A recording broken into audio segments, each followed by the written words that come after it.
lahjoitan joka kuukausi UNICEFille ja sitten Amnestylle rahaa itse asiassa hyvän tekeväisyyteen.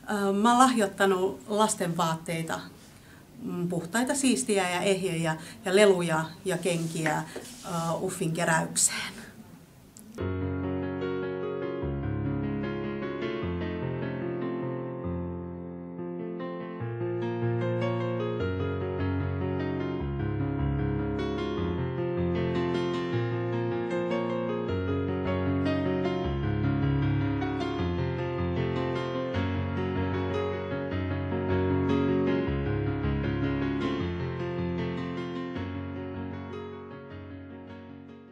Olen jutellut vanhusten kanssa silloin, kun he ovat halunneet jutella. Olen hoitanut kehitysvammaisia lapsia, että heidän vanhempansa saa levätä. Mä kuuluin tähän seurakunnan ystäväpiiriin ja sieltä mä sain tämmöisen vammaisen tytön, hän oli jo aikuinen, mutta hän mieleltä oli nuori. Ja siinä on sellainen tarina, että hänen äiti teki just kuolemaa. Eli että hänellä haettiin tämmöinen ystävä, joka tuki sitä, niin kun hänellä oli niin tämmöinen vammaisasunto, että hän pystyi itsenäistymään. Hän on aivan ihana ihminen, niin kuin nämä monta kertaa nämä vammaiset, ne näyttää tunteensa kauhean niin avoimesti.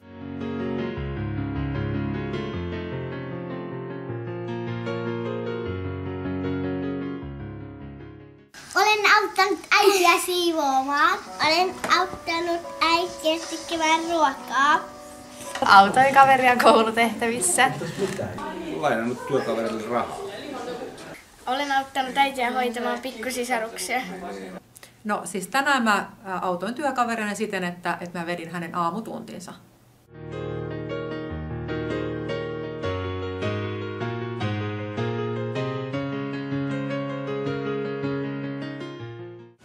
Lahjoitin nenäpäivälippaaseen. Olin tässä Tansaniassa kummijärjestötyössä ja oma kummilapsi siellä sai avustuksen koulupukuun ja ruokaan ensi vuodelle.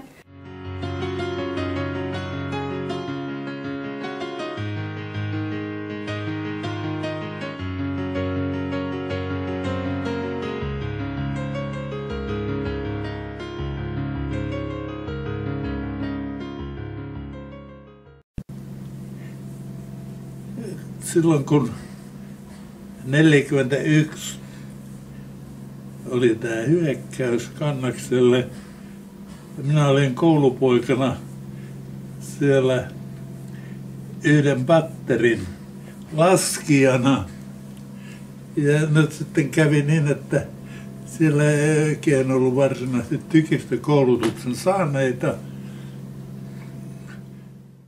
Ja mä jouduin sitten tämmöinen koulupoikana hoitamaan tätä tulipatteria siellä. Mutta meni oikeastaan aika hyvin ja mä olin siellä sen verran nuori, kun mä sain kiitoksia siitä, että patteri suoritti erinomaiset ampumiset. Sieltä tuli kiitoksia ja sieltä sitten todettiin, että ei siellä ole edes yhtään upseeria paikalla, se koulupoika, joka hoitelee niitä. Ja minun lähetettiin siitä sitten heti reserviupseerikouluun ja mä päätin reserviupseerikoulusta, mä olin Suomen armeijan nuorin upseeri.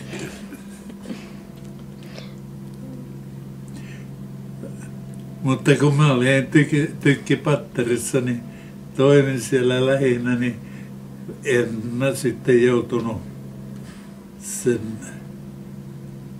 pahimpiin tavoihin. Pahin oli se, että mä teloin itseni yhdessä pommitukseni, että multa meni vasen silmä ja vasen korva kuuroksi.